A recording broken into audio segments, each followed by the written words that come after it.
years I've auditioned for drama school, but this year I've decided for various different reasons it's not the right year for me to go. I'm not completely closing off the route, but I just feel like right now it's not the right path for me for various different reasons. But still, over my drama school audition time so far, I have done 15 auditions, 2 years, and I feel like over that time, and even since I last auditioned for drama school, my approach and my mindset has changed a lot. So I thought I'd still make a video about that. Also because if I didn't make any drama school audition content this year, I'd feel so sad and left out. And also I have every right to make drama school audition content because I've done 2 years of auditions, and even if you haven't done 2 years of auditions, if you really wanted to, you could make a video about drama school auditions if you really wanted to. So here we are. And if you do want to see where I go in the future, if I audition for drama school again, or if I take whatever path I take, if you want to find out what goes on and see my tips in my journey, then please subscribe because I would really appreciate the support. And let's get on with the video. So first of all, I'll address my audition approach, because the way that I prepared for my auditions, the way I did my auditions, I would do so differently now to how I did it in especially my first year. Most of the stuff I would change, to be honest. And the first would be trying to pick pieces that are obscure and no one's doing, because you hear don't do pieces that are overdone. I would just forget that, because first of all, how do you know what anyone's doing? You can't tell what every single person's doing. And second of all, do you want to do an obscure piece that you'd act less well, or do a piece that you really love and can act really well? And leading on from that, about pieces, I would kind of, well, not fully ignore, but also not worry so much about how contrasting my pieces are, because I feel like I'd get a lot in my head about it, because at the end of the day, it's you performing 2 different characters that you could potentially play. So the fact that it's got you in common with it and your casting type means that they are going to have things in common with each other. So I would accept that, and I would work more on doing a lot of character work and doing a lot of work on the pieces. And then because they're 2 different people and 2 different monologues, they will automatically and naturally just become different the more work you do on it and the more detailed the characters become. So I wouldn't stress too much about that. The next thing I would say is I would move around a bit more, because a lot of my tapes I'm just like there and I'm talking and I'm talking and I'm talking like this, but I'm not even moving, and I don't want to move this way in case you can't see my face, so I'm just stuck this way and it's so stiff and unnatural. So I just move around a bit more naturally, because at the end of the day they're looking for theatre performances as well, more than screen, which I didn't realise at the start of my auditions, but they are looking for theatre, and in theatre people don't just like stand like a statue, they do move around a bit. So I would just try to physically loosen up a bit. And the main thing that I would change is, why was I filming like 50 takes of the same piece? Like, that is too many. I would do 4 absolute maximum if something went majorly wrong in one of the first takes, and otherwise I'd just do 2 or 3, because otherwise you're going to lose the spontaneity and it's going to feel quite unnatural and you're just going to get in your own head about it. Like, at the end of the day, what's so different between all of the different takes? Like, the panel will be able to see that you're capable of all of the 50 different versions that you've created. So I would just not film it so many times and not film a fresh tape for each school unless they want different framing, because it's not necessary, it's not needed at all. And now I want to go on to just the general kind of mindset changes that I would make if I was going to audition again.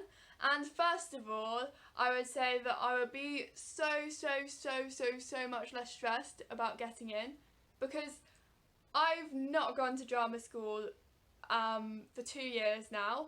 The first year I didn't get a place, the second, for various different reasons, I turned down the place. And I've been fine. I'm not saying it's completely easy, but I feel like not getting into drama school and not taking the route that everyone else is taking teaches you a lot.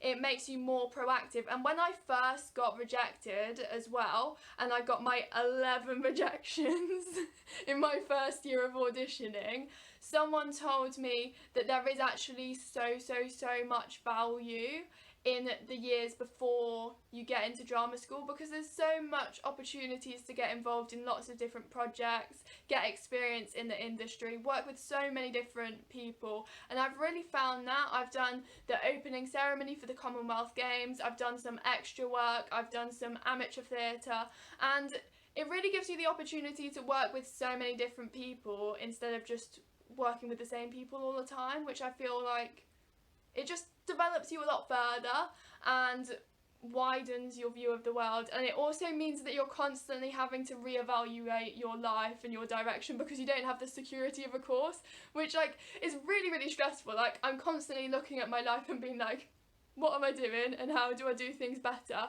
But I feel like that teaches you a lot. And also I feel like a lot of the things I've ended up doing were quite unexpected, and I didn't really predict that I'd end up doing them. So I feel like it prepares you a lot for the uncertainty of life, because in every area of life you can't always predict and prepare for what's going to happen. So I feel like it really develops your mindset, and it's really helped mature me and develop me as a person. So I feel like if you do get rejected from drama school, you will then find out about so many other opportunities that you wouldn't even have thought about if you got into drama school first year. So I'd really keep that in mind. I feel like the audition process has also taught me a lot about rejection, because rejection's so common and I've had so much of it now. So I feel like it's just taught me to just trust myself and use it to motivate myself to keep going, rather than using it as an opportunity to doubt myself and question every single life decision. Because at the end of the day, you're never probably going to find out why that specific drama school rejected you. So you've just got to pick yourself back up, try harder and keep going. And it's hard, but I feel like it's got easier. And I mean, that's kind of to be expected, that when you get more rejections you get more used to it, but I think it's just always important to keep in mind that you can't change it, so try to use it in a positive way. And the final thing is that I've improved so much. Like, first year I didn't get any places, and the second year I got a place. So I feel like it's taught me that there are so many ways to hack the system and work hard, and especially foundation courses can teach you with this. But there are ways to do drama school auditions a lot better, and I think that just because you get rejected first year, it doesn't mean that you can never get in ever. And I think that's been helpful along the process, because it's taught me that I am so much better now than I was when I was doing my first year of auditions. My pieces are so embarrassing. They've now got 1.8 thousand views, I think, on YouTube, and I do keep the video up still, but my acting has improved so much, my mindset has improved so much, and I feel like with acting, it's one of those things that people often think is a kind of natural ability and you can either do it or you can't. But I've been accepted into stuff since then. I've progressed in my career, I've had experience in the industry, and overall I have got like 10 times better. So I feel like it's taught me not to place my own limit on where I think I can go, because I feel like before I was like, oh, I'm not as naturally talented as these other people, but I think that's just something that's like an actory thing that people say, like, you can't teach acting. But I feel like with anything, if you put the practice in and you put the time in, you can get way better. So that's what I've learned. I hope that you've managed to take something from this video. I can't remember exactly what I've said, but I hope some of it's been useful, because I'm aware that this video has been very specific to me and my experience, but I hope that it's able to help you in some way, and I wish you the best of luck in anything that you're doing in the future. Please let me know how it goes. Good luck with it, and thank you so much for watching. Bye!